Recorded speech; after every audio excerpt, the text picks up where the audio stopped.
अगर जर्रा हो तो आफताब बना दिए जाओगे, कतरा हो तो दरिया बना दिए जाओगे, छोटे हो तो बड़े बना दिए जाओगे, अगर जमीन हो तो आसमान बना दिए जाओगे।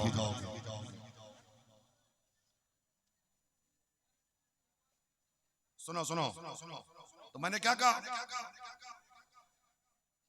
कि बगदाद के जंगल में काले रसूल है, अपने बाल बच्चों के साथ, खाने के लिए सामान नहीं, बच्चे भूख से परेशान, बीवी बच्चों की परेशानियों से परेशान। मेरे सरताज कुछ तो कीजिए ना। शहर जाते काम के लिए गरीब समझकर, नातवा समझकर, ज़ईफ समझकर, नहीफ समझकर, कमजोर समझकर कोई काम देने को तैयार नहीं। ये गरीब आदमी, ये कमजोर आदमी, ये नहीफ और नातवा आदमी काम क्या करेगा? पैसा ले लेगा, मजदूरी ले लेगा, काम तो निकलेगा नहीं। रोजाना वापस आते एक दिन ऐलान कर रहा है मुनादी, कोई बादशाह के पहलवान से लड़ेगा, उससे जीत जाएगा, कुश्ती में बादशाह उसे इनाम से नवाजेगा। लेकिन सुन लो, आज तक शर्क व गर्ब का कोई पहलवान भी उस पहलवान से जीत न सका है। मुकाबले में जो आता है वो हार जाता है। आज तक बगदाद की तारीख में कोई ऐसा पहलवान नहीं मिला जो इस पहलवान को हरा दे। ना चाहते हुए भी आले रसूल ने दिल में सोचा, ऐसे तो काम कोई मिलेगा नहीं, काम तो कोई देगा नहीं। बच्चे भूख से परेशान हैं, बीवी परेशान है, दिक्कतों का आलम है, लिहाजा क्यों ना बादशाह के उस पहलवान को चैलेंज कर दिया जाए। कुश्ती लड़ने के लिए बादशाह के सामने वो अल्लाह का नेक बंदा, वो आले रसूल, वो अली का बेटा जाता है और बादशाह के सामने कहता है, बादशाह सलामत, आपके पहलवान से मैं कुश्ती लड़ूंगा। जरा जोर से बोलो यार, आपके पहलवान से मैं कुश्ती लड़ूंगा। बादशाह ने एक सरसरी नजर डाली, देखा नकाहत, कमजोरी, ज़ईफी, बदन में हड्डी है, गोश्त नहीं, ये मेरे पहलवान से मुकाबला करेगा। बादशाह ने कहा, अपने आप को समझ लिए हो कि मेरे पहलवान का हाल क्या है? कहा बादशाह सलामत, कुछ भी हो जाए मैं लड़ने के लिए तैयार हूँ, मैं कुश्ती लड़ने के लिए तैयार हूँ, जो होगा देखा जाएगा। और सुन लीजिए, आपका पहलवान मुझसे जीत नहीं सकता है। बादशाह को भी हैरत हो गई, यार ये कमजोर आदमी है, जिस्म पे गोश्त नहीं है, हड्डियां ही हड्डियां हैं, ये ज़ईफ आदमी आखिर ये कैसे मेरे पहलवान से लड़ेगा? बहरहाल चैलेंज कबूल कर दिया गया, तारीख मुतय्यन हो गई। वो नबी की औलाद, वो नबी का बेटा, वो अली का लाल चैलेंज करके चला गया। इधर पहलवान को खबर कर दी गई, फला दिन तुम्हारा मुकाबला फला से है, एक परदेसी से है, एक कमजोर से है, एक नहीफ से है, एक नातवा से है, एक कमजोर शख्स से है। सब ताज्जुब में है। जब तारीख आई मुकाबले की, तरह तरह की बातें होने लगी, लेकिन एक तरफ बादशाह को यह खतरा मंडला रहा है कि आखिर वो जो शख्स गया है चैलेंज करके मेरे पहलवान को, वो शख्स मुकाबले के दिन आएगा भी कि नहीं आएगा। कोई कहता है आएगा, कोई कहता है नहीं आएगा, कोई कहता है मुंह में जबान थी बोल के चला गया, लेकिन वो थोड़ी ना आने वाला है मुकाबले के लिए। इसलिए आई गई बात खत्म हो गई। लेकिन जब मुकाबले की तारीख आती है, पूरा शहर उस मैदान में जमा है जहां पर कुश्तियों का मुकाबला होता है। बनफ्से नफीस बादशाह भी मौजूद है। अब इंतजार हो रहा है, इंतजार हो रहा है उस ज़ईफ शख्स का जिसने पहलवान बगदाद के पहलवान को चैलेंज किया था। अब सबकी नजरें उसी तरफ है जिधर से उस पहलवान को, उस आले रसूल को, उस ज़ईफ और नातवा को आना था। कोई कहता है नहीं आएगा, कोई कहता है आएगा, कोई कहता है नहीं आएगा, बोल के चला गया। कोई कहता है नहीं जरूर आएगा। उसकी आंखों की चमक उस दिन बता रही थी कि जरूर आएगा। अल्लाह अल्लाह, थोड़ी देर के बाद देखा कि हल्के फुल्के गर्द उड़ने शुरू हो गए। जब गर्द की सफाई हुई तो देखा एक नहीफ और नातवा, वही शख्स जिसने बगदाद के पहलवान को चैलेंज किया था, वो आहिस्ता आहिस्ता कमजोर कमर के साथ, कमजोर जिस्म के साथ उसी मुकाबला गाह की तरफ चला रहा है जहां पे पूरा शहर बगदाद जमा है। शोर हो गया, बगदाद के सबसे बड़े पहलवान के मुकाबले में वो शख्स आ रहा है जिसने उसको चैलेंज किया है, और सिर्फ मुकाबला का चैलेंज नहीं किया, हराने का चैलेंज किया है, मैं हरा दूंगा। आ गया वो अल्लाह के रसूल का बेटा, वो नहीफ आदमी, वो कमजोर आदमी। अल्लाह अल्लाह किस लिए? बच्चे भूखे हैं, कोई काम नहीं दे रहा है, बीवी भूखी है, कोई काम नहीं दे रहा है। ऐ दरियापुर के कलीमी मुसलमानों, हुसैनी मुसलमानों, ऐ नबी के आशिकों, जरा दिल पर हाथ रख के सोचना, और कभी भी नबी की औलाद की बारगाह में गुस्ताखी न करना, कभी कोई ऐसा काम न करना जिससे सैयद का दिल दुख जाए। इसलिए कि अगर सैयद का दिल दुख गया तो खातूने जन्नत को तकलीफ होगी, खातूने जन्नत को तकलीफ हुई तो मुस्तफा को तकलीफ होगी, और मुस्तफा को तकलीफ हो गई तो खुदा नाराज हो जाएगा। कभी अपने मौला को नाराज मत करना। अल्लाह अल्लाह, वो आले नबी, वो औलादे अली आया मुकाबला के लिए, मुकाबला गाह में वो पहलवान भी आ गया, ये भी नहीफ आदमी भी आ गए। अब एक तरफ लोग पहलवान को देखते हैं, एक तरफ उस नहीफ और नातवा आले रसूल को देख रहे हैं। अल्लाह अल्लाह, जब पहलवान ने हाथ मिलाया तो हाथ मिलाते हुए उस पहलवान के कान में उस आले रसूल ने कहा था, भाई कान जरा करीब लाओ, एक बात कहनी है तुमसे। कहा बोलिए क्या बात है? कहा देख लो, मैं कोई पहलवान नहीं हूँ, मैं कुश्ती के दांव पेश से वाकिफ नहीं हूँ, मुझे कुछ पता नहीं है कि कुश्ती क्या है, लेकिन इतना जान लो मैं आले रसूल हूँ, इतना जान लो मैं सैयद हूँ। मैंने इस चैलेंज को इसलिए किया है कि कई रोज से मेरे बच्चे भूखे हैं, रोज शहर आता हूँ काम की तलाश में, लेकिन मुझे भूखा समझकर, मुझे कमजोर समझकर, मुझे ज़ईफ समझकर कोई काम देने को तैयार नहीं है। एक दिन ऐलान हो रहा था मुकाबले का, मैंने सीने पे पत्थर रखकर अपने बच्चों के पेट को भरने के लिए मैंने चैलेंज किया, और बादशाह ने कबूल कर लिया। भाई ऐसा है कि मैं कोई पहलवान नहीं हूँ, मैं तुझसे तो वाकई जीत नहीं सकता, लेकिन सुन, अगर आज तू नबी की आन के लिए हार जाता है, कल मैदान महशर में तू जीत जाएगा, नाना से तुझे जन्नत दिलवा दिया जाएगा। अल्लाह अल्लाह, सैयद की बात थी, दिल में उतर गई। जरा जोर से बोलो, नबी की आल की बात थी, सीने में उतर गई। अब पहलवान ने सोच लिया मुझे हार तो जाना है, आज मैं हारूंगा फिर भी जीत जाऊंगा, और आज जीत गया फिर भी हार जाऊंगा। थोड़ी देर दांव पेच होता रहा, और उसके बाद आले नबी ने, औलादे अली ने एक बारगी पटक दिया उस पहलवान को, और सीने पे सवार हो गया नबी का बेटा। हर तरफ शोर हो गया, आज तक किसी ने इसे हराया ना था। एक कमजोर आदमी हरा दिया, एक कमजोर आदमी उसे गिरा दिया। कहा चलो ये पहला मामला तो हो सकता है कि मामला ऐसे ही कोई दांव पेच हो रहा हो जिससे वो हार गया हो। दोबारा किया गया, फिर कान में कहा, ऐ पहलवान सुन सुन सुन, मैं आले नबी हूँ, औलादे रसूल हूँ, आज तू मेरे लिए हार जाएगा, मैदान महशर में तुझे जिता दिया जाएगा, मैं अपने नाना से अर्ज करूंगा। फिर दांव पे थोड़ा सा होता रहा, और फिर थोड़ी देर के बाद बगदाद ने देखा कि वो नबी का बेटा उस पहलवान के सीने पर बैठकर अपने फतह नुसरत का झंडा लहराता हुआ नजर आ रहा है। हर तरफ उस पहलवान को बुरा भला कहा जा रहा है, और औलादे नबी को मुबारकबाद पेश किया जा रहा है, सैयद को मुबारकबाद पेश किया जा रहा है, फातिमा के नूर नजर को मुबारकबाद पेश किया जा रहा है।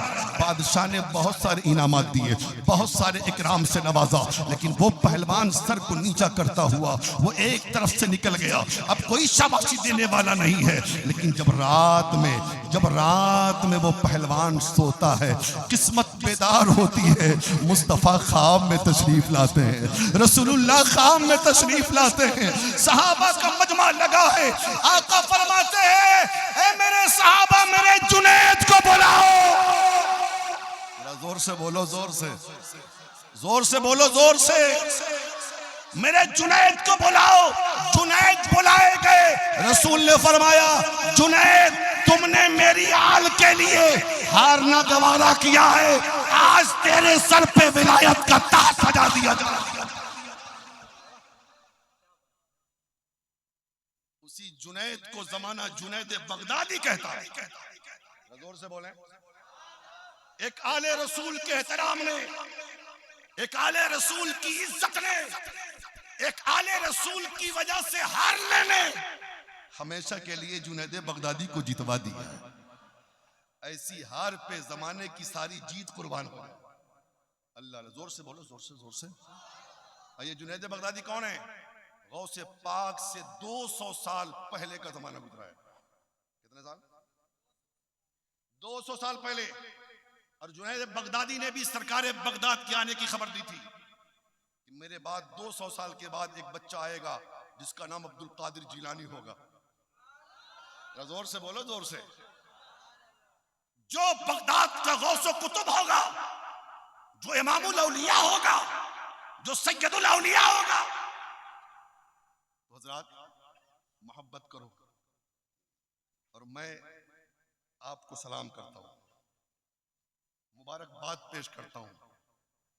मैं किसी पीर के खिलाफ नहीं बोलता, लेकिन हाँ, उस पीर को छोड़ता भी नहीं हूं जिस पीर के अमल और किरदार से मुस्तफा का कानून टूटे, शरीयत का कानून टूटे।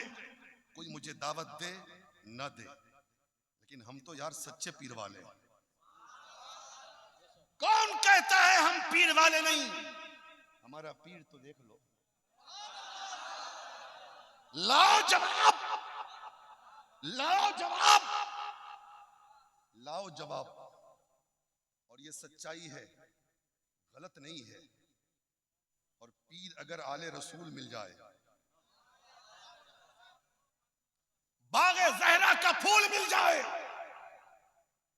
अली के गुलशन का फूल मिल जाए, एक बात जान लो यार, जो आले रसूल होते हैं ना, वो सखी इब्ने सखी होते हैं। अच्छा भाई,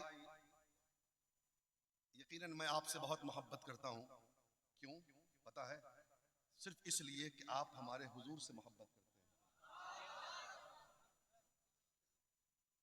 आज मंडी लगी है पीरों की। आकड़ पीर, बाकड़ पीर, लोटा पीर, कटहल पीर, आलू पीर, प्याज पीर। देख लो पीर। मैंने कहा ना, कलमा याद नहीं, वजू का तरीका मालूम नहीं, कभी मदरसा गया ही नहीं, कभी कुछ पढ़ा ही नहीं, तो क्या मालूम? कहीं से खिलाफत खरीद लिया, समझ रहे हैं ना, और पीर बन गया। ऐसे लोगों से खबरदार रहना, ऐसे लोगों के चक्कर में मत पड़ना। तुम खुश नसीब हो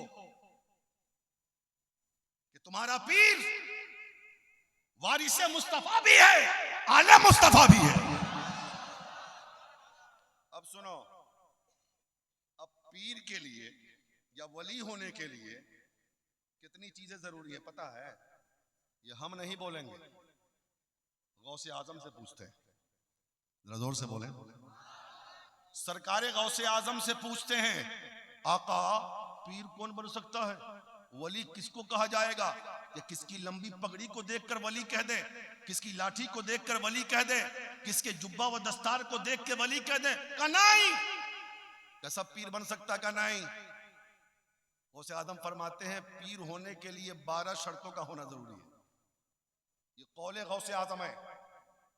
फलाइलुल जवारे उठाओ और उसमें पढ़ लो। अब लड़ना हमसे मत, गौसे आजम से लड़ो। जितने सड़क छाप पीर है ना, ये तकरीर करने के बाद सब मेरे मुखालिफ हो गए, लेकिन जो सच्चे थे ना, उन्होंने दुआएं दी। जरा जोर से बोलो और मोहब्बत से बोलो, या रसूल अल्लाह। अरे मियाँ सरकार दूल्हा मियाँ के उर्स में बैठे हो। मैंने पहले कहा ना, ये अजमेर का भी फैजान है, कटरा का भी फैजान है, बगदाद का भी फैजान है, और सारे फैजानों का मजमुआ बनकर मसूद मिल्लत यहाँ तशरीफ फरमा। समझ रहे हैं? तो सुनो, गौर से सुनो, गौर से सुनो। कुछ लेके जाओ, कुछ लेके जाओ, फालतू लफाजी नहीं होनी। हाँ, जिम्मेदार स्टेज पे जिम्मेदार गुफ्तगू होनी चाहिए। सरकार बगदाद फरमाते हैं, ला यजूज़ु लिशैखिन अन यजलिसा अला सज्जादतिन निहाया व यतक़ल्लदु बिसैफिल इनाया हत्ता यकूना इसनता अशरत खसलतन। गौसे आजम फरमाते हैं, किसी पीर के लिए पीरी मुरीदी के मसनद पर उस वक्त तक बैठना जायज नहीं है जब तक कि उसके अंदर 12 सिफतें मौजूद ना हो। जरा जोर से बोलो, जरा जोर से बोलो। 12 सिफतें मौजूद ना हो। ला यजूज़ु लिशैख़िन अन यजलिस अला सज्जादतिन निहाया व यतक़ल्लदु बिसैफ़िल इनाया हत्ता यकूना इसनता अशरत खसलतन। किसी पीर के लिए पीरी मुरीदी के मसनद पर बैठना उस वक्त तक जायज नहीं है जब तक कि उसके अंदर 12 सिफतें मौजूद हो। अब सुन लो कौन कौन सिफत है। इसनतान मिन अल्लाह, 2 सिफत अल्लाह की। बोलते जाओ यार, बोलने में पैसा लग रहा है क्या? सुभान अल्लाह कहोगे, अल्लाह की पाकी बयान करोगे, फरिश्ते गवाह होंगे। मौला सारी दुनिया सो रही थी, दरियापुर में कलीमी दीवाने तेरी पाकी बयान कर रहे थे। इसनतान मिन अल्लाह, 2 सिफत अल्लाह की। व खसलतान मिन नबील करीम, 2 सिफत हुजूर की। व खसलतान मिन अबू बकर सिद्दीक, 2 सिफत हजरत अबू बकर सिद्दीक की। व खसलतान मिन उमर इब्न खत्ताब, 2 सिफत हजरत फारूक आजम की। व खसलतान मिन उस्मान इब्न अफ़्फ़ान, 2 सिफत हजरत उस्मान गनी की। व खसलतान मिन अली इब्न अबी तालिब, और 2 सिफत मौलाए कायनात की। 12 हो गई, 12 हो गई ना, 12 हो गई। अब कौन कौन है ये सुन लीजिए। इसनतान मिन अल्लाह, 2 सिफत अल्लाह की। पीर कैसा हो? अन यकून सत्तारन व गफ्फारन, पीर के अंदर सिफते सत्तारी भी हो और सिफते गफ्फारी भी हो। मतलब यह है कि पीर ऐसा हो कि जो अपने मुरीदों के ऐबों को छुपाता भी हो और मुरीदों की गलतियों को माफ भी कर देता।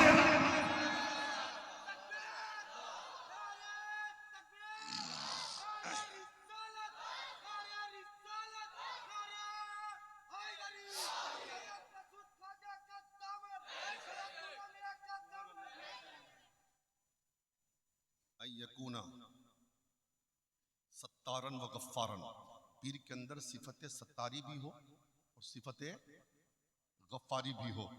यानी पीर ऐसा हो कि वो मुरीदों के ऐबों को छुपाता भी हो, उनकी गलतियों को माफ भी कर देता हो। वही इसनतान मिन नबील करीम, 2 सिफत हुजूर की। अन यकून शफीकन रफीका, वो शफीक भी हो वो रफीक भी हो। मतलब क्या है? पीर वो हो, ऐसा होना चाहिए जो मुरीदों पे शफकत भी करता हो और नर्म लहजे से गुफ्तगू भी करता हो। अल्लाह अल्लाह, 4 हो गए। वो इसनतान मिन अबी बकर सिद्दीक, 2 सिफत हजरत अबू बकर सिद्दीक की। अन यकून सादिकन, पीर झूठा ना हो सच्चा हो। पीर झूठा ना हो सच्चा हो। अब आप कहेंगे मौलाना सच्चा तो सब अपने को कहते, झूठा भी कहता है कि हम सच्चा है, तब कैसे होगा? अब देख लो, सरकार गौसे पाक ने सारा मामला हल कर दिया। सिर्फ वो अपने आप को सच्चा ना कहता हो, अन यकून सादिकन, सच्चा भी हो, वो मुतसद्दिकन, और जमाने वाले उसे सच्चा समझते भी हो। सिर्फ अपने आप को सच्चा ना कहता हो, लोग भी कहते हो कि ये बहुत बड़ा सच्चा है। मतलब ना, अन यकून सादिकन व मुतसद्दिकन, वो सच्चा भी हो और जमाने वाले उसे सच्चा मानते भी हो। व इसनतान मिन उमर इब्न खत्ताब, 2 सिफत हजरत फारूक आजम की। अन यकून अम्मारन व नहान, नेकियों का हुक्म देता हो, बुराइयों से रोकता हो। और आजकल कुछ पीर को देखिएगा, मुरीद को बुराई से नहीं रोकेगा, कहीं बैत तोड़ के भाग न जाए। चल रहा है यार, ऐसा चल रहा है। ऐसा जो सड़क छाप जो पीर लोग है ना, वो जल्दी मुरीद को नमाज पढ़ने के लिए नहीं कहेगा, और सारा मुरीद उसका बेनमाजी रहता है। मौलवी के करीब तो जाता नहीं है, ये जाहिल लोगों को मुरीद करता है, फंसाता रहता है। ऐसे लोगों से बच के रहिएगा, ठीक है? यकून अम्मारन व नहान, वो नेकियों का हुक्म देता हो, बुराइयों से रोकता हो। वो इसनतान मिन उस्मान इब्न अफ़्फ़ान, 2 सिफत हजरत उस्मान ज़ुन्नुरैन की। वो क्या है? अन यकून ताआमन पीर बहुत बड़ा सखी हो, बहुत ज्यादा खाना खिलाने वाला हो, मतलब बहुत बड़ा सखी हो। वक़ाइमुल लैल वन्नासु नाइमुन, और जब लोग सो जाए रात को तो रात में कयाम करके रब की बंदगी करने वाला हो, रब की बंदगी करने वाला हो। दो सिफत उस्मान गनी की, और अन यकूना व इसनतान मिन अली इब्न अबी तालिब, और दो सिफत मौलाए कायनात की। मौलाए कायनात की दो सिफत ने तो सारा काम हल कर दिया। फरमाते हैं अन यकून आलिमन, जोर से बोलो, पीर जाहिल ना हो, पीर आलिम हो, साहिब इल्म हो। अन यकून आलिमन, वो साहिब इल्म हो, वह शुजाअन, बुज़दिल ना हो, बहादुर हो, बुज़दिल ना हो, बहादुर हो। दो सिफत अल्लाह की, दो सिफत हुजूर की, दो सिफत अबू बकर की, दो सिफत उमर की, दो सिफत उस्मान की, दो सिफत अली की।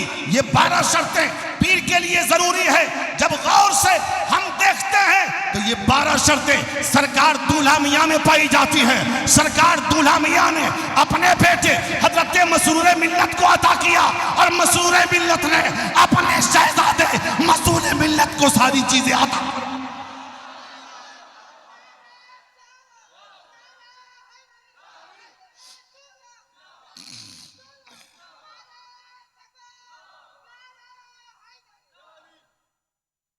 जब हम गौर से देखते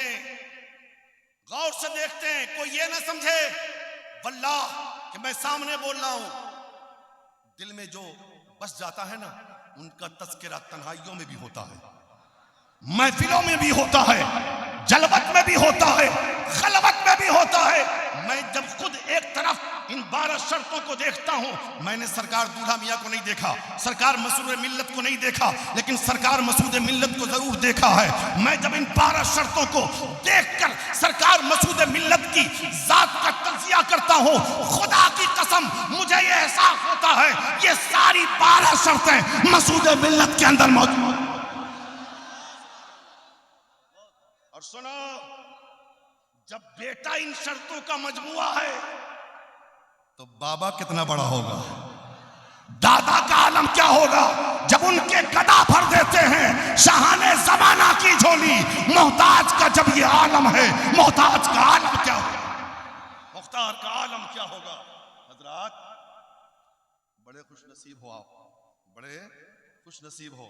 अब देखो एक बात और, सिर्फ पीर से मोहब्बत का मतलब यह नहीं है कि जलसे में आके बैठो रात भर हंगामा करो।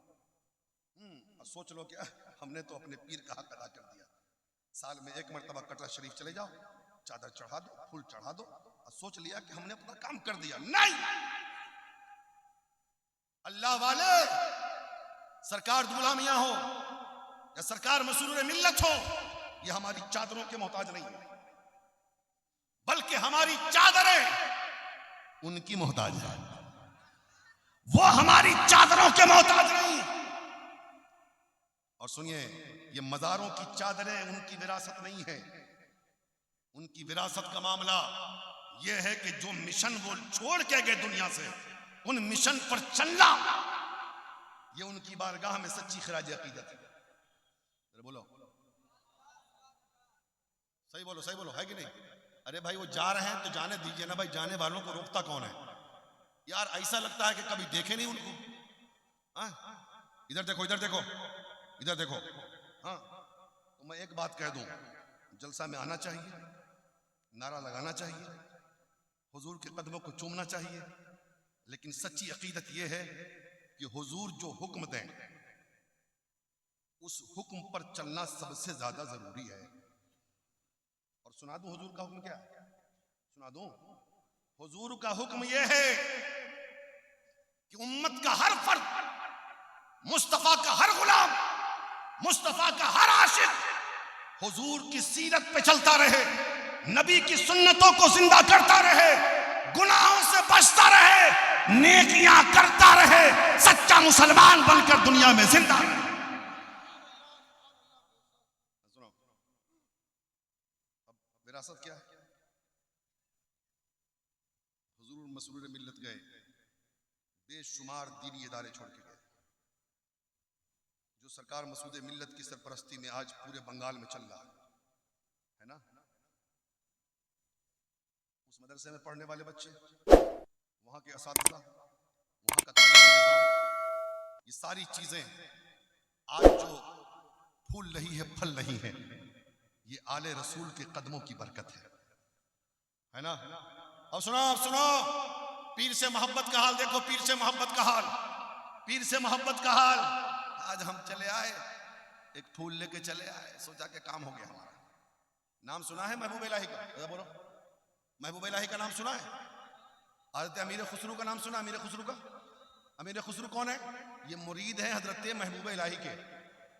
सिलसिला चिश्तिया के बुजुर्ग हैं कि नहीं? अरे बोलो, सिलसिला चिश्तिया के बुजुर्ग हैं कि नहीं?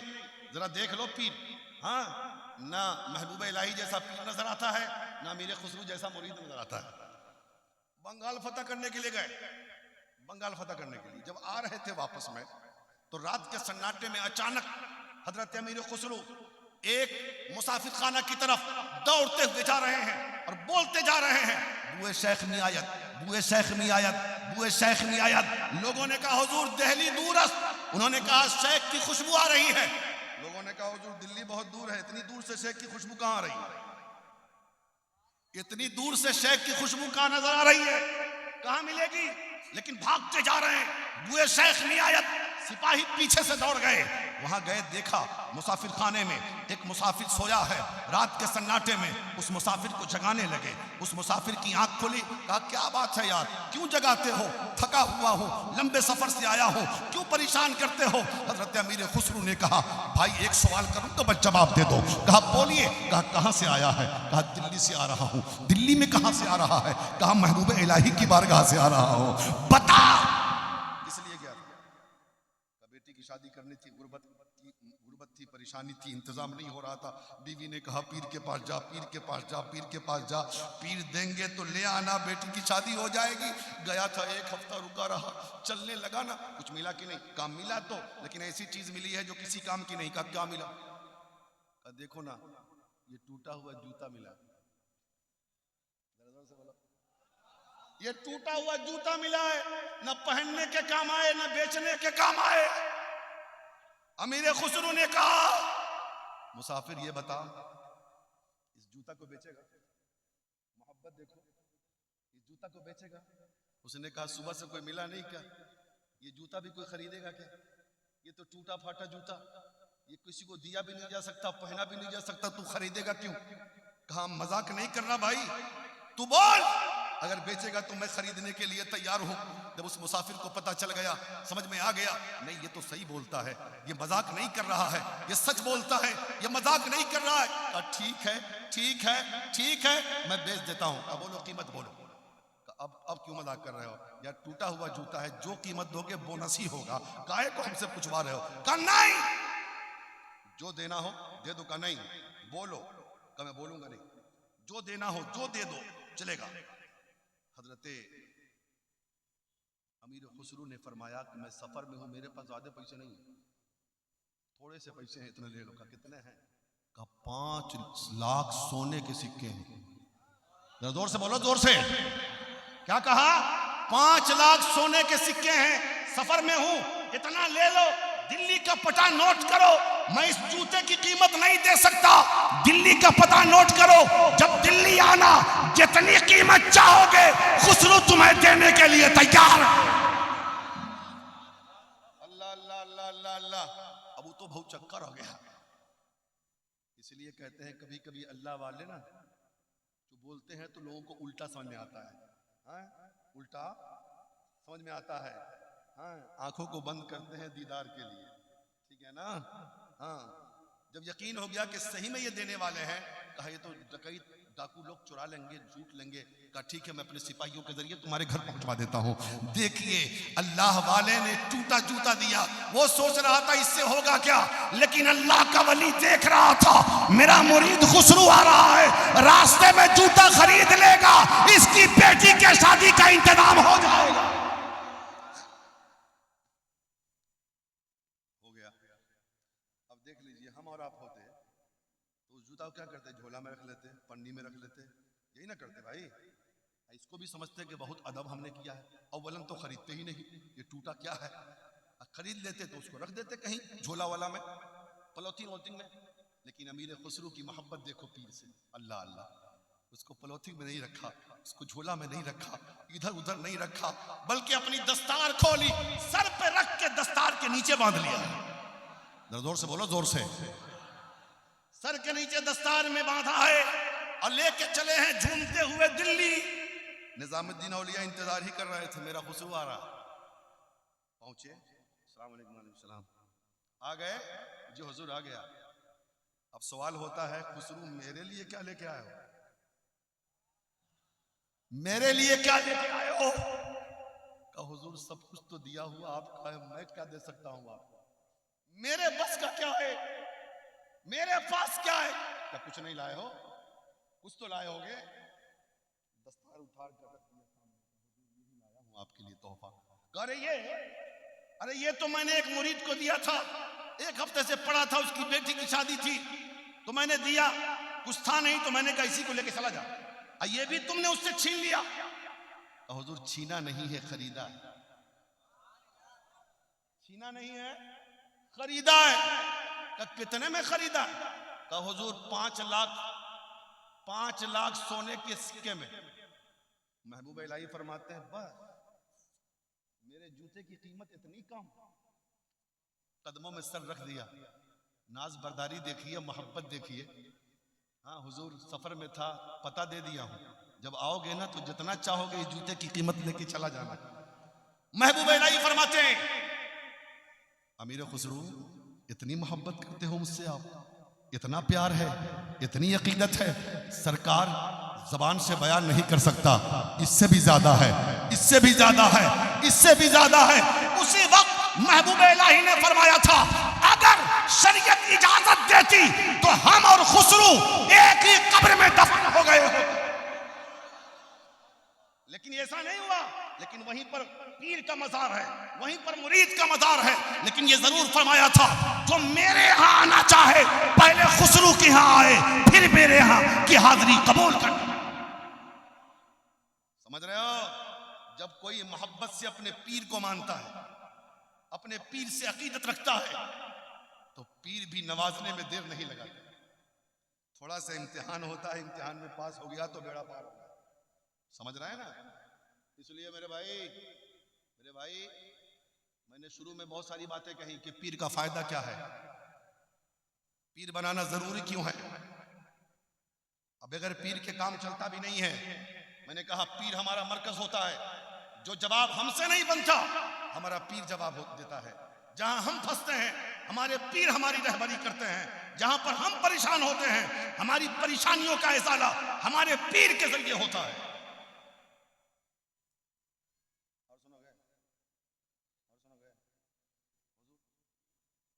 जरा जोर से बोल दो, जरा दिल्ली से चलो अजमेर, जरा दिल्ली से चलो अजमेर। अच्छा सुना है ना जन्नती दरवाजा अजमेर में? गए हो कभी? गए हो? नहीं गए हो? गए हो? माशाअल्लाह। हम सलाम करते हैं जिन्होंने सरकार ख्वाजा की बारगाह में हाजिरी दी है। वो हिंद के सुल्तान हैं, हिंद के बादशाह हैं, हम उनकी रियाया हैं, हम उनके टुकड़ों पे पलते हैं, हम उनका सदका खाते हैं। ये सरकार गरीब नवाज का दरबार ऐसा दरबार है, क्या हिंदू है, क्या मुसलमान है, क्या सिख है, क्या ईसाई है, जो भी आता है हिंदुस्तान सबसे पहले गरीब नवाज की बारगाह में हाजिरी देता है। आपको कहानी मालूम होगी ना, एक अंग्रेज आया हिंदुस्तान देखने के लिए, उसने ताजमहल देखा, लाल किला देखा, कुतुब मीनार देखा, हर जगह गया, अजमेर भी गया। जब यहां से लौटा तो अजीजों अकारिब ने कहा, दोस्तों ने कहा, इंडिया गए थे, ये बताओ क्या क्या चीज देखा और किस चीज ने तुम्हें ताज्जुब में डाल दिया, हैरत में डाल दिया।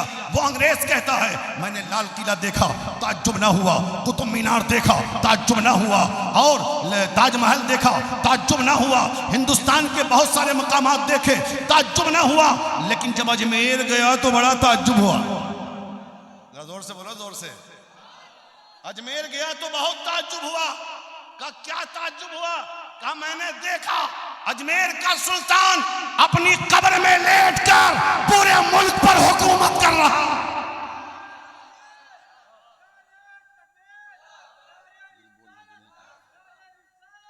बोल देता हूँ थोड़ा सा।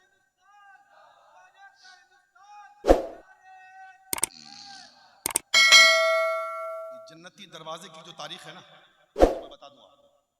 हमारे उस्ताद हजरत अल्लामा मुफ्ती रजब अली साहब क़िबला रहमतुल्लाह अलैह बलरामपुरी, मैंने अपने उस्ताद से इस जन्नती दरवाजे की तारीख सुनी और उन्होंने अजमेर में खानवादा गरीब नवाज के एक आलिम दीन सैयद सुल्तान साहब क़िबला, उनकी जबान से उन्होंने सुना। अब मैंने अपने उस्ताद से सुना और फिर मैं आपको सुना दे। सरकार गरीब नवाज की बारगाह में जन्नती दरवाजा है। बनाया किसने, बना कैसे, ये सुन लीजिए। हजरत गरीब नवाज के पहले खलीफा हैं हजरत कुतुबुद्दीन बख्तियार काकी। मजार शरीफ है मेहरौली शरीफ में, क्या है, मेहरौली शरीफ में।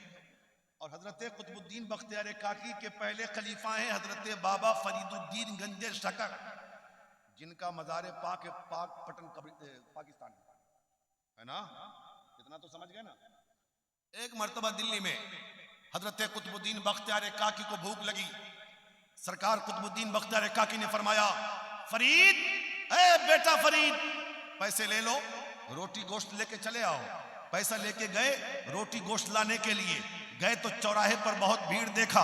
एक शख्स से पूछा, भाई ये मजमा कैसा लगा है, ये भीड़ कैसी लगी है, ये जम्मे गफीर कैसा है, ये झमघटा कैसा है कि हर तरफ रास्ते बंद हो चुके हैं, रास्ता नहीं है जाने के लिए। कहा, सुनो, एक अल्लाह का नेक बंदा है, एक अल्लाह का बरगुज़ीदा बंदा है, एक अल्लाह का वली है जो इस चौराहे पर खड़े होकर ऐलान करता है, जिसे जन्नत चाहिए वो मुझे एक बार देख ले, जिसे जन्नत चाहिए मुझे मेरी जियारत कर ले, जिसे जन्नत चाहिए मेरा दीदार कर ले। ऐ फरीद, पूरी दिल्ली उनको देखने के लिए उमड़ पड़ी है, उनकी जियारत के लिए उमड़ पड़ी है, उनको देखने के लिए आई हुई है, इसीलिए भीड़ लगी है, इसीलिए मजमा लगा है, इसीलिए जमघटा लगा है। हजरत बाबा फरीद मजमे को चीरते हुए होटल पहुंचते हैं, रोटी गोश्त लिया, फिर आए तो भीड़ लगी ही हुई थी, आने जाने में बहुत ताखीर हो गई। जब पहुंचे तो हजरत कुतुबुद्दीन बख्तियार काकी ने फरमाया, फरीद इतनी देर कर दी। हजरत कुतुबुद्दीन के सामने बाबा फरीद गंजे शकर अर्ज करते हैं, हुजूर ऐसी ऐसी बात है,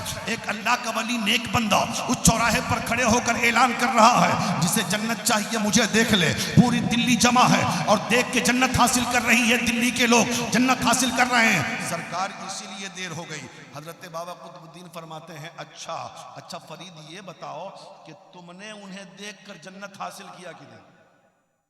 जरा जोर से बोलिए, जोर से। पीर से मोहब्बत बता रहा हूं, पीर से मोहब्बत। तुमने उन्हें देख के जन्नत हासिल किया कि नहीं? रोने लगे बाबा फरीद, कदमों पे गिर गए, कहते हैं, आका वो कोई और होगा जिसका पीर इस लायक नहीं होगा, वो दूसरों को देख कर जन्नत हासिल करेगा।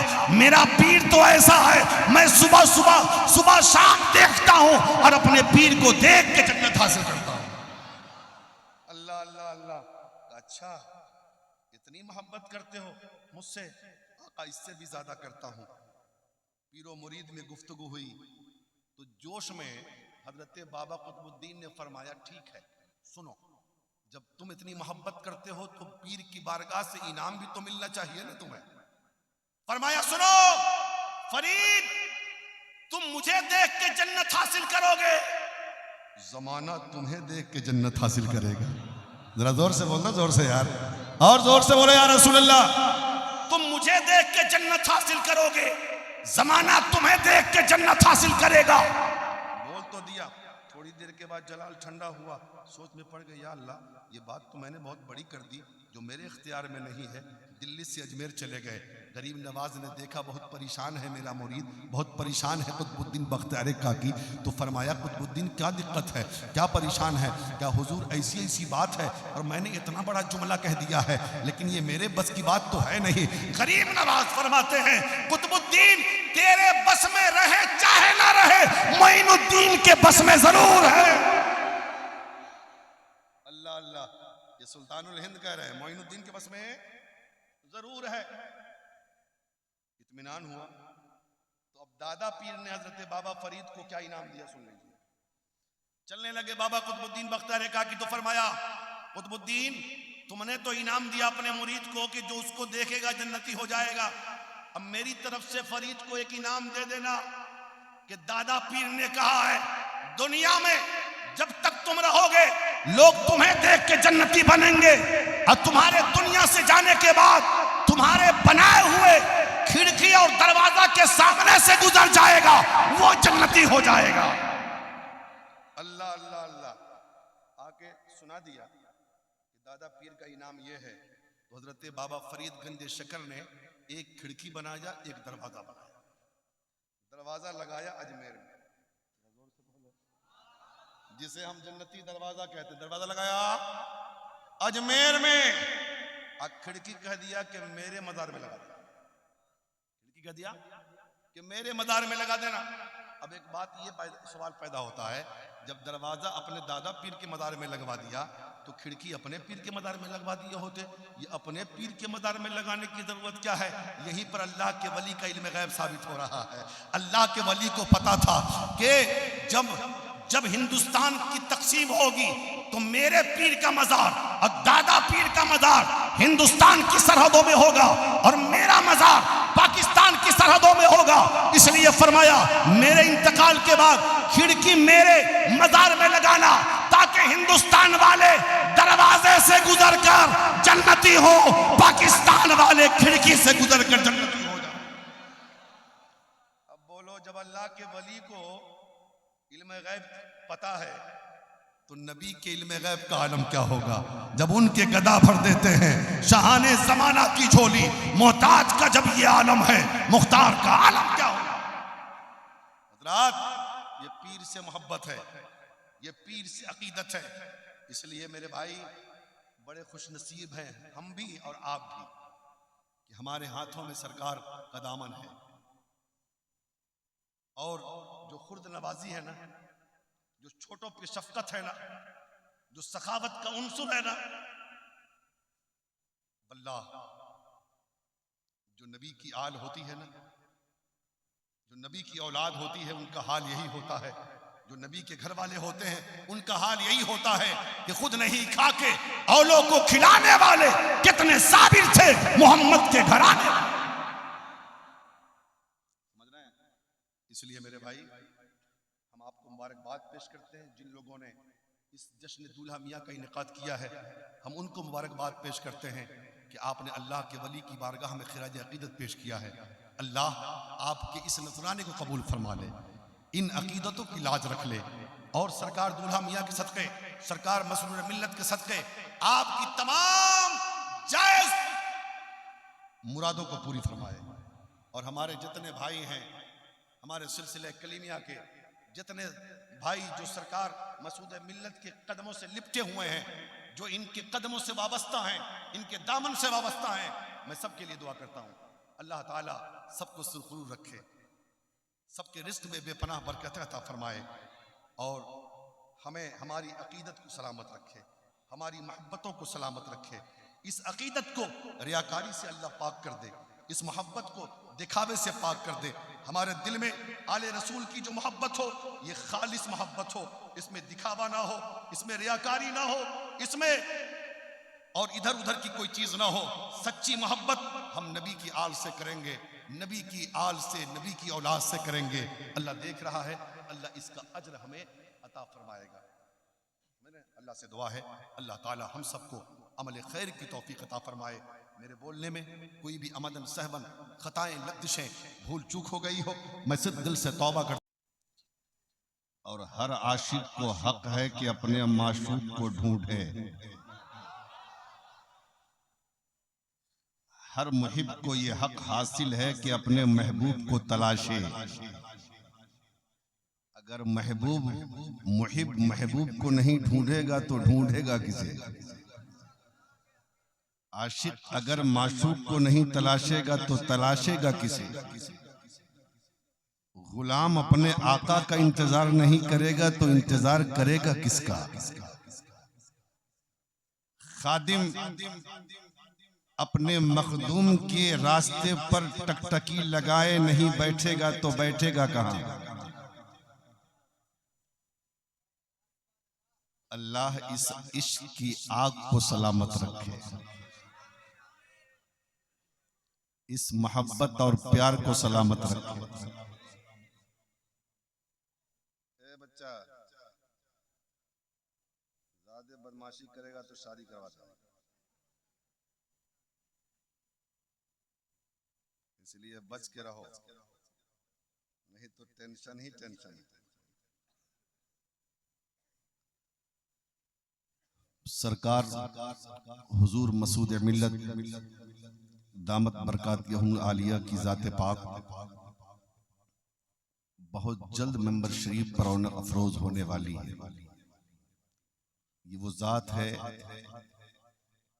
जिन्हें देखकर बेकरार दिल को करार आता है। अब तो बोल दो यार, ज्यादा थकाओ मत, इसलिए कि मैं जानता हूं कलीमी दीवानों को अच्छी तरीके से, और ये दीवाने भी मुझे बहुत अच्छी तरीके से जानते हैं। इसलिए टेंशन लेना नहीं है, टेंशन देना है। तो मैं कह ये रहा था कि हुजूर की जात वो जात है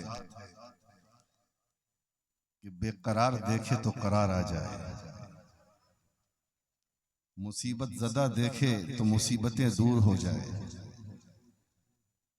कोई मिल ले अगर मुस्कुरा कर हुजूर ने जवाब दे दिया तो मसरत की कलियां खिल जाए। अगर कोई दुखियारा मुसीबत का मारा आ जाए, हुजूर के कदमों में थोड़ी देर बैठ जाए तो चेहरे पे शादाबियां आने लगती है। कह डाली तो तुम भी कह डालो। और ये मुबालगा नहीं है, ये सच्चाई है, ये सच्चाई है। समझ रहे हैं? इसलिए कि आले नबी को देखना इबादत है, उनसे मोहब्बत करना जन्नत की जमानत है। देखते जाओगे इबादत होती जाएगी, मोहब्बत करते जाओगे जन्नत में मकाम मिलता जाएगा। और जो लोग औलादे नबी से बुग़्ज़ रखते हैं, हम उनसे कहेंगे कि बुग़्ज़ रखो, लेकिन जन्नत का ख्वाब मत देखना, इसलिए कि जन्नत इनके नाना की, जिनके नवासे से तुम बुग़्ज़ रखोगे, उनके नाना की जन्नत में जाने का ख्वाब देखो। ये ऐसी चीज है जो हो ही नहीं सकती। समझ रहे हैं? इसलिए आप इत्मीनान रखें, इंशाअल्लाह मैं कोशिश करूंगा।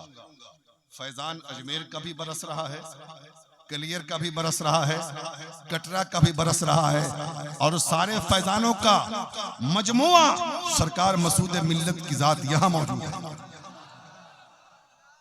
इसलिए आप इत्मीनान रखें।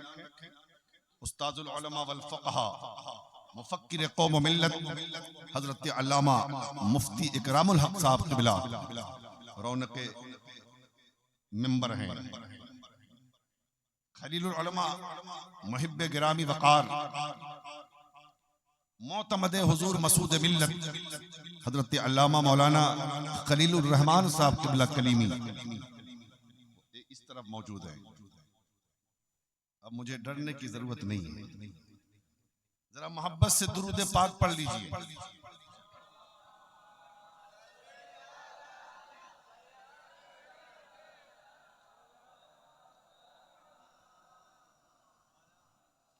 वअला आलि सय्यिदिना व नबियिना व हबीबिना मौलाना मुहम्मदिन बारिक वसल्लम सल्लल्लाहु अलैहि सलातम व सलामुन अलैका या रसूलल्लाह सलातम व सलामुन अलैका या हबीबल्लाह सल्लल्लाहु तआला अलैहि वसल्लम।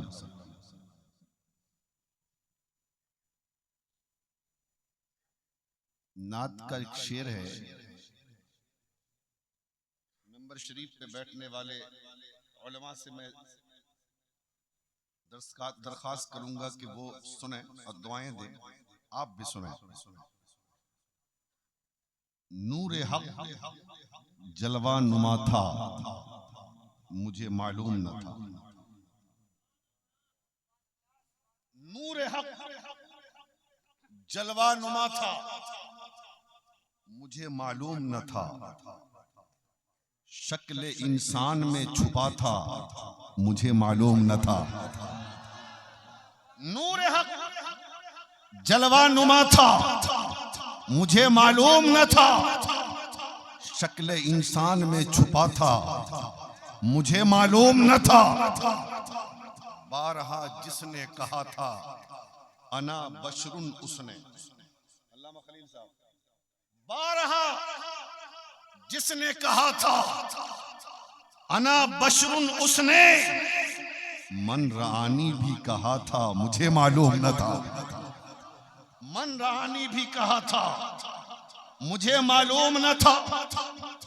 अब बकरियां जिसने चराई थी हलीमा तेरी, जरा जोर से। बकरियां जिसने चराई थी हलीमा तेरी, वही अर्श पे गया था, मुझे मालूम न था। वही अर्श पे गया था, मुझे मालूम न था। और जिसने उम्मत के लिए रो के गुजारी रात, जिसने उम्मत के लिए रो के गुजारी रातें, वही महबूब खुदा था, मुझे मालूम न था। वही महबूब खुदा था, मुझे मालूम न था। नूर हक जलवा नुमा था, मुझे मालूम न था। शक्ल इंसान में छुपा था, मुझे मालूम न था। और निगाहे वली में वो तासीर देखी, निगाहे वली में वो तासीर देखी। बदलती हजारों की तकदीर देखी। और निगाहे मर्द मोमिन से बदल जाती हैं तकदीरें, निगाहे मर्द मोमिन से बदल जाती हैं तकदीरें। जो हो ज़ौक़े यकी पैदा तो कट जाती हैं ज़ंजीरें।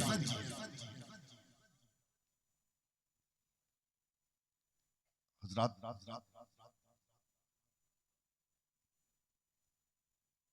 अल्लाह कुरान में इरशाद फरमाता है, ऐ ईमान वालो अल्लाह से डरो। ऐ ईमान वालो अल्लाह से डरो। वकुनु मासादिकीन, और सच्चों के साथ हो जाओ। समझिएगा तकरीर, आज की तकरीर बहुत कुछ सिखा के जाने वाली है। आप टेंशन मत लीजिएगा। ईमान वालो अल्लाह से डरो। खिताब किससे है? ईमान वालों से। गोया के ईमान पहले ही मिल गया आपको। अल्लाह से डरो। अब आप ये बताइए, जब कोई बंदा अल्लाह से डरेगा तो क्या नमाज नहीं पढ़ेगा? क्या रोजा नहीं रखेगा? क्या हज नहीं करेगा? क्या ज़कात नहीं देगा? क्या अमल साले नहीं करेगा? नहीं। अल्लाह से डरने का मतलब यह है कि वह वक्त पे नमाज भी पढ़ेगा। अल्लाह से डरने का मतलब यह है रमजान आएगा तो रोजा भी रखेगा। अल्लाह से डरने का मतलब यह है अगर वो मालिक के निसाब है तो ज़कात भी देगा। अल्लाह से डरने का मतलब यह है अगर वो साहिब इस्तिताअत है तो हज भी करेगा। अल्लाह से डरने का मतलब यह है वो जुआ से दूर रहेगा। अल्लाह से डरने का मतलब यह है वो चुगलखोरी से दूर रहेगा। अल्लाह से डरने का मतलब यह है वो अय्याशियों से दूर रहेगा। अल्लाह से डरने का मतलब यह है वो शराब नोशी से दूर रहेगा। अल्लाह से डरने का मतलब यह है वो गुनाहों से दूर रहेगा। अल्लाह से डरने का मतलब यह है वो गलतियों से दूर रहेगा। अल्लाह से डरने का मतलब यह है कि वही काम करेगा जिससे खुदा राजी हो जाए, उन कामों से बचता रहेगा जिससे खुदा नाराज हो।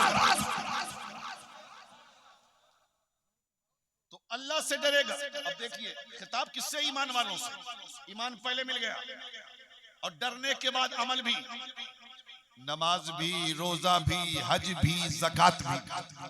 और जन्नत में जाने के लिए दो चीजें जरूरी हैं, एक ईमान, दूसरा अमल।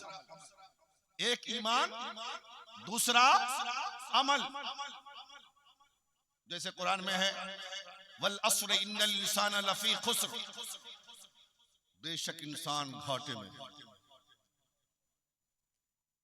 इल्लल्लज़ीना आमनू व अमिलुस सालिहात, लेकिन हाँ वो लोग जो ईमान लाए और नेक अमल किए। सारे इंसान घाटे में, लेकिन घाटे में कौन नहीं है? जो ईमान वाला है और जो अच्छा अमल वाला है।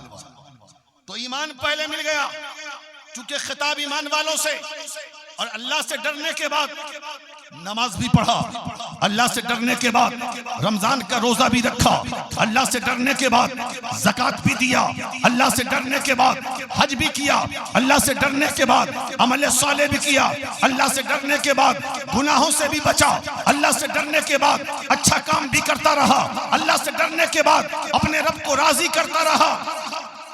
फिर तीसरी चीज की जरूरत क्यों? बात इसी पर है, वकूनु मासादिकीन, और सच्चों के साथ हो।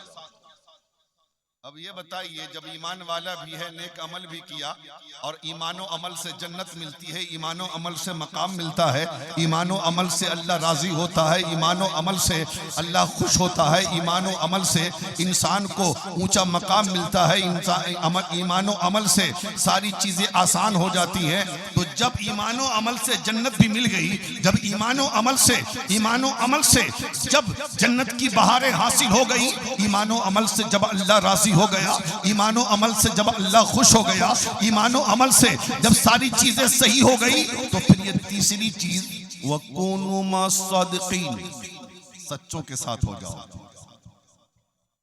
सच्चों के साथ हो जाओ। तो सच्चों के साथ रहने का हुक्म क्यों दिया? तो सुनो दो लफ्जों में, ये सही है, अमल और ईमान दुखुल जन्नत के लिए जरूरी है। ईमान और अमल अल्लाह की रजा के लिए जरूरी है, ईमान और अमल अल्लाह की खुशनुदी के लिए जरूरी है, लेकिन सच्चों के साथ रहने का हुक्म इसलिए दिया कि उस ईमान और अमल को बचाना भी जरूरी है, उसी ईमान और अमल को बचाना भी जरूरी है। सच्चों के साथ रहने का हुक्म कुरान ने इसलिए दिया, ईमान आ गया, अमल कर लिया, जरूरी नहीं कि ईमान बच जाए, जरूरी नहीं कि अमल बच जाए, इसीलिए कहा गया सच्चों के साथ हो जाओ। जब सच्चों के साथ हो जाओगे, तुम्हारा ईमान भी बच जाएगा, तुम्हारे अमल भी बच जाएगा। अब सच्चे हैं कौन? सच्चे हैं कौन? कुरान से पूछो। कुरान कहता है, इहदिनस सिरातल मुस्तकीम, ऐ अल्लाह हमें सीधे रास्ते पे चला। सिरातल लज़ीना अनअमता अलैहिम, वो सीधा रास्ता जिस पर तूने अपना इनाम रखा। जोर से बोलो यार, जोर से बोलो, बहुत मजा आने वाला है आपको। वो सीधा रास्ता जिस पर तुमने अपना इनाम रखा है। कुरान किन पर इनाम है? कुरान कहता है अनअमल्लाहु अलैहिम मिनन नबिय्यिना वस्सिद्दीकीना वश्शुहदाई वस्सालिहीन। अल्लाह का इनाम नबीयीन पर है, अल्लाह का इनाम सिद्दीकीन पर है, अल्लाह का इनाम सालिहीन पर है, अल्लाह का इनाम शुहदा पर है, अल्लाह का इनाम अल्लाह के नेक बंदों पर है। अगर इसे हम तफसील में जाएं तो ये कहेंगे अल्लाह का इनाम अबू बकर पर है, अल्लाह का इनाम उमर पर है, अल्लाह का इनाम उस्मान गनी पर है, अल्लाह का इनाम अली शेर खुदा पर है, अल्लाह का इनाम इमाम हसन पर है, अल्लाह का इनाम इमाम हुसैन पर है, अल्लाह का इनाम हजरत बिलाल पर है, अल्लाह का इनाम ज़ैनुल आबिदीन पर है।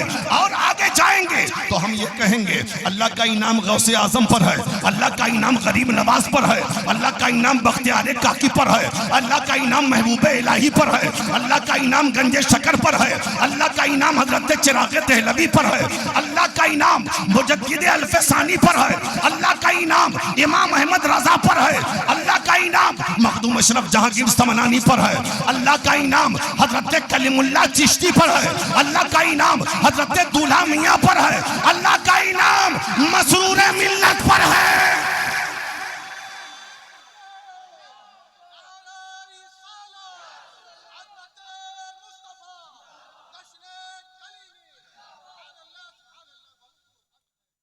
हम गौसे आजम को इसलिए मानते हैं कि हम गौसे आजम से मोहब्बत करते हैं। गरीब नवाज को इसलिए मानते हैं, हम गरीब नवाज से प्यार करते हैं। मखदूम अशरफ को इसलिए मानते हैं कि हम मखदूम अशरफ से मोहब्बत करते हैं, और इसलिए मानते हैं कि इन पर अल्लाह का इनाम है। हम मखदूम अलाउल हक पंडवी को इसलिए मानते हैं कि इन पे अल्लाह का इनाम है। हजरत मुजद्दिद अल्फसानी को इसलिए मानते हैं कि इन पर अल्लाह का इनाम है। हजरत आला हजरत को इसलिए मानते हैं कि इन पे अल्लाह का इनाम है। हजरत कलीमुल्लाह चिश्ती को इसलिए मानते हैं कि इन पे अल्लाह का इनाम है। हजरत दूल्हा मियाँ को इसलिए मानते हैं कि इन पर अल्लाह का इनाम है। हजरत मसरूर मिल्लत को इसलिए मानते हैं, इन पर अल्लाह का इनाम है।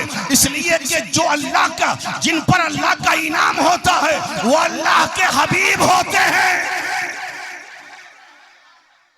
वो अल्लाह के महबूब होते हैं। तो सच्चों के साथ रहने का हुक्म इसलिए दिया गया कि सच्चों के साथ रहोगे तो ईमान बचा रहेगा, ईमान बचा रहेगा। और एक बात सुन लो, हमने जब सच्चों को देखा तो देखा एक सच्चा दूसरे सच्चे के पीछे। एक सच्चा, अगर सच्चों की जरूरत दुनिया में ना होती, हमने मसूदे मिल्लत का दामन क्यों थामा? इस बात को जहन में रखना। और जो लोग इस पर सवाल करते हैं वो इसका जवाब सुन लें। हमने मसूदे मिल्लत का दामन क्यों थामा? हम मसूदे मिल्लत के पीछे पीछे क्यों हैं? इसलिए कि एक सच्चा दूसरे सच्चे के पीछे। गौसे आजम को हम देखते हैं तो देखते हैं गौसे आजम सच्चे, लेकिन हजरत अबू सईद मखजूमी के पीछे पीछे। गरीब नवाज सुल्तानुल हिंद अताए रसूल गैर मुनकसिब हिंदुस्तान के बादशाह हैं। हमारा मुल्क 75 साल पहले तकसीम तो हो गया है ना, लेकिन हम कहते हैं गरीब नवाज सिर्फ इस हिंदुस्तान के बादशाह नहीं है, बल्कि गैर मुनकसिम हिंदुस्तान के शहंशाह हैं। हमारा मुल्क बटा है, गरीब नवाज का मुल्क नहीं बटा है। जरा जोर से बोलो यार, जरा जोर से बोलो। गरीब नवाज का हिंदुस्तान तकसीम नहीं हुआ है, अताए रसूल है। लेकिन जब हम उनको देखते हैं तो देखते हैं कि वो भी किसी सच्चे के पीछे हैं। हजरत उस्मान हारूनी के सामने बैठे हुए हैं, हजरत उस्मान हारूनी के सामने बैठे हैं। तो एक सच्चा दूसरे सच्चे के पीछे पीछे, पता ये चला जब एक सच्चे को दूसरे सच्चे की जरूरत पड़ सकती है तो हमें सच्चे की जरूरत कैसे नहीं पड़ेगी। इसीलिए हमने मसूदे मिल्लत का दामन थामा। और सुनो, फायदा देख लो, फायदा देख लो। आज जो है कुछ लोग ये भी कहते हैं कि भाई क्या फायदा मुरीद होने से, क्या फायदा पीर बनाने से। ये सवाल होता है कि नहीं? बहुत सारे लोग सवाल करते हैं, तो उनसे कह दीजिएगा बेटा ये सवाल हमसे मत करो, गौसे आजम से। बोला भाई हमसे मत करो, गौसे आजम से करो। गौसे आजम मुरीद क्यों हुए? गरीब नवाज से करो। गरीब नवाज मुरीद क्यों हुए? आकाए नक्शबंद से करो।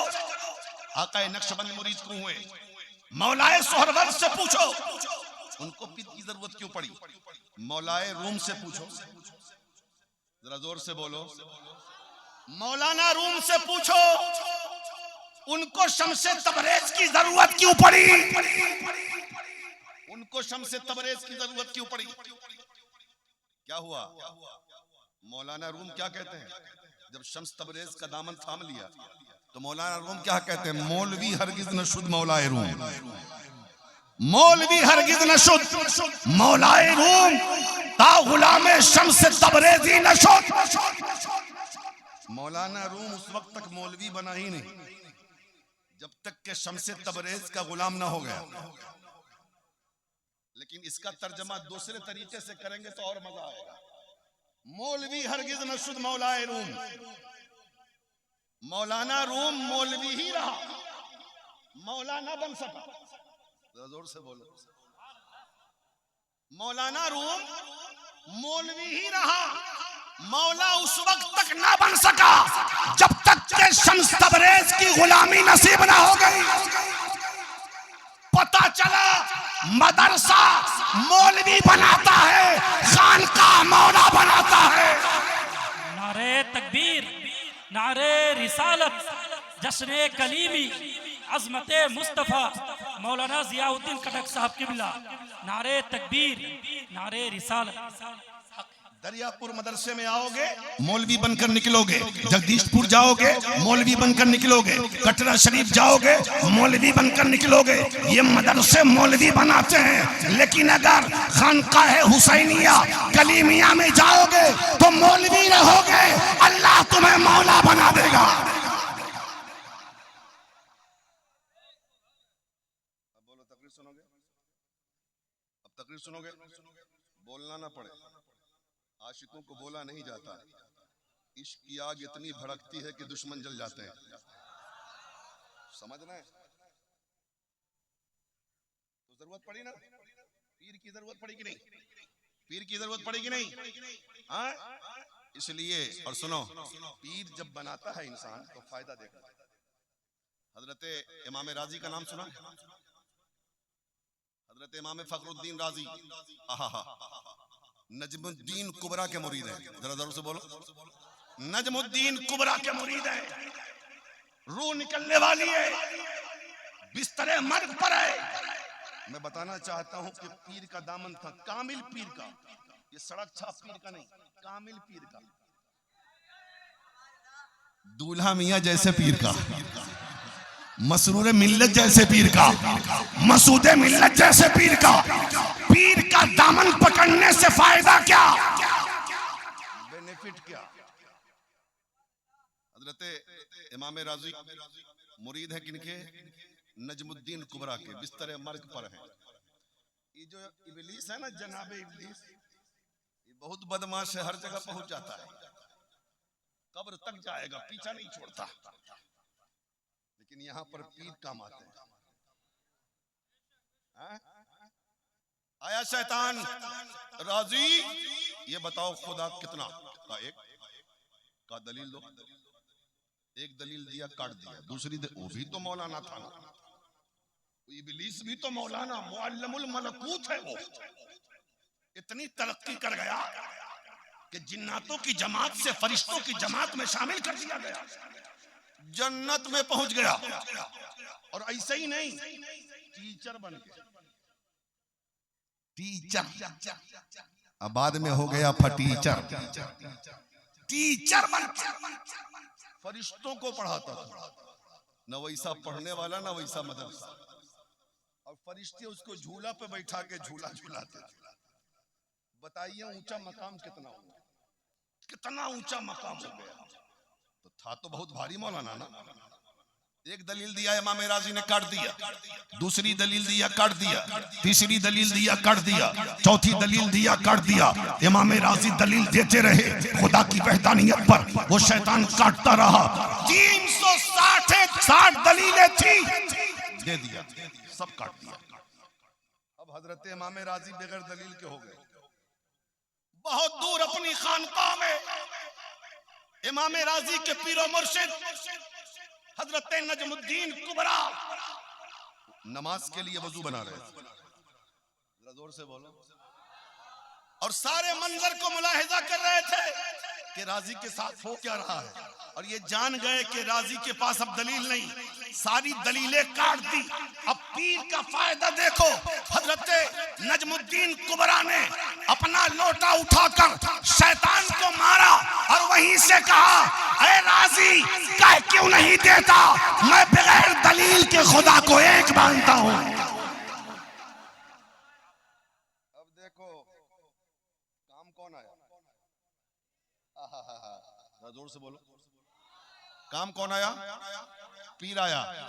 इधर शैतान को लोटा लगाए, उधर आवाज पहुंची फखरुद्दीन राजी के पास।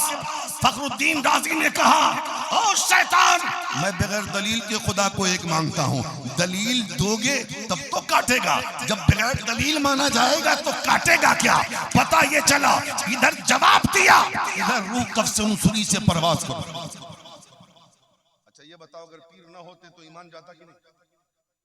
ईमान जाता कि नहीं? ईमान बचाया किसने? खानकाह ने। जोर से बोलो, ईमान बचाया किसने? पीर ने। और सुनो, पीर बताना इसलिए भी जरूरी है, पीर हमारा मरकज होता है हमारा। अगर हम न जवाब दे सके तो हमारा पीर जवाब देता है।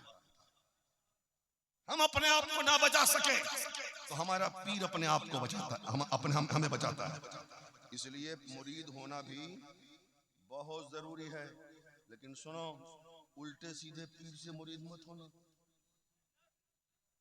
देख लो, आज ये गुंडे लोग बहुत घूम रहे हैं। जबरदस्ती एक साहब कह रहे थे, हजरत पीर बनने में बहुत फायदा। मैं क्या 365 मुरीद कर लीजिए, साल गुजर जाएगा, खाना भी मिलेगा, नजराना भी मिलेगा। टेंशन क्या 365 से? साल में एक ही बार तो नंबर आएगा किसी मुरीद के यहाँ का, खाना भी मिलेगा, नजराना भी मिलेगा। इतना मजा है पीर। तो सुनो, ऐसे को पीर मत बनाना जिसके 20-20 उंगलियों में अंगूठियां हो। ऐसे को पीर मत बनाना जिसको कलमा भी याद ना हो। ऐसे को पीर मत बनाना जिसको वज़ू का तरीका भी मालूम ना हो। ऐसे को पीर मत बनाना जिसको सही तरीके से गुस्ल का तरीका भी मालूम ना हो। ऐसे को पीर मत बनाना जिसके किरदार और अमल से नबी की शरीयत का खून हो रहा हो। ऐसे को पीर मत बनाना जो नबी की सुन्नत से अलग हो। ऐसे को पीर मत बनाना जो नबी की सीरत से अलग हो। वैसे पीर ऐसे को बनाना जिसे देखने के बाद खुदा याद आए, देखने के बाद मुस्तफा याद आए। और सुनो सुनो,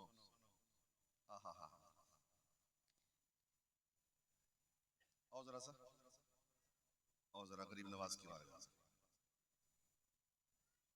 गरीब नवाज से पहले एक बात और सुनो।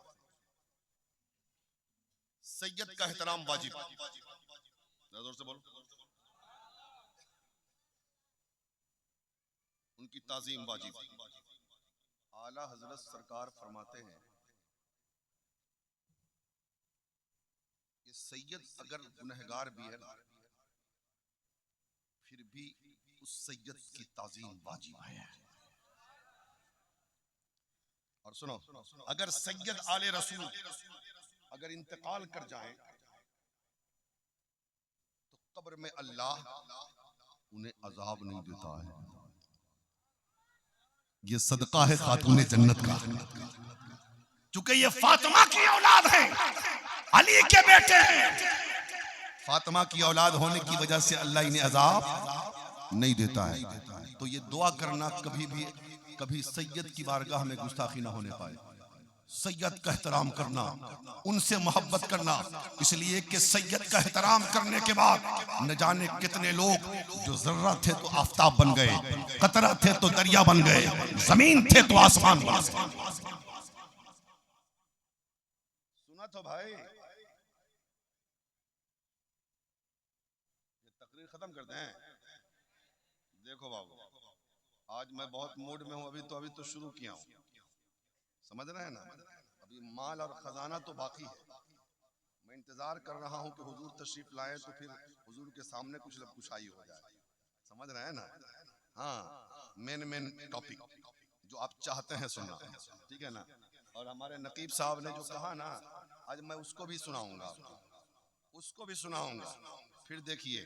तो मैं ये कह रहा था कि सैयद और आले रसूल का एहतराम, आले रसूल से मोहब्बत, उनकी अकीदत इंसान को दुनिया में भी सुरखरू करती है और आखिरत में भी सुरखरू करती है।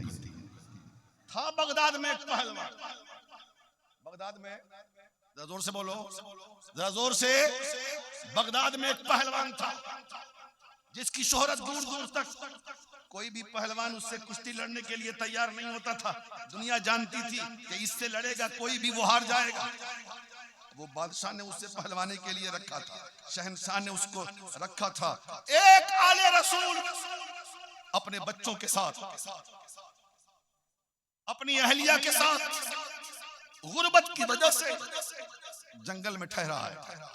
खाने के लिए कुछ नहीं, गरीब और नातवा है वो, कमजोर है वो, काम कोई देता नहीं, ये कमजोर आदमी काम क्या करेगा? ये नहीफ आदमी काम क्या करेगा? बच्चे भूख से बिलक रहे हैं, बीवी परेशान है, करे तो क्या करे? एक दिन शहर आए, शहर में ऐलान हो रहा था, अगर कोई बादशाह के फला पहलवान से अगर कुश्ती लड़ेगा, वो जीत जाएगा तो बादशाह उसे इनामो इकराम से नवाजेगा, बहुत ज्यादा उसे इनाम दिया जाएगा। लेकिन सुन लो, आज तक उस पहलवान से कोई जीत न सका, सबको हार मिली है, कोई जीत न सका, आज तक कोई जीता नहीं है, सब हार गया। अल्लाह